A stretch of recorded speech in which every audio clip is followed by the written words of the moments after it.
সাইদ খুদরি রাদিয়াল্লাহু আনহু বলেন, রাসূলুল্লাহ সাল্লাল্লাহু আলাইহি ওয়াসাল্লাম ইরশাদ করিয়াছেন, যদি কোনো ব্যক্তি এইরূপ পাথরের ভিতর বসিয়া কোনো আমল করে, যাহার না কোনো দরজা আছে, না কোনো ছিদ্র আছে, তথাপি উহা লোকসমূহের প্রকাশ হইয়া যাইবে, ভালো মন্দ যেমনই ভালোই আমল হোক না কেন। হযরত আবু সাইদ খুদরি রাদিয়াল্লাহু আনহু বলেন, রাসূলুল্লাহ সাল্লাল্লাহু আলাইহি ওয়াসাল্লাম ইরশাদ করিয়াছেন, যদি কোনো ব্যক্তি এইরূপ পাথরের ভিতর বসিয়া কোনো আমল করে, যাহার না কোনো দরজা আছে, না কোনো ছিদ্র আছে,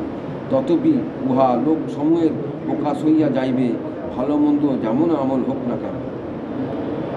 হযরত আবু সাইদ খুদরি রাদিয়াল্লাহু আনহু বলেন, আমি রাসূলুল্লাহ সাল্লাল্লাহু আলাইহি ওয়াসাল্লামকে এই ইরশাদ করিতে শুনিয়াছি,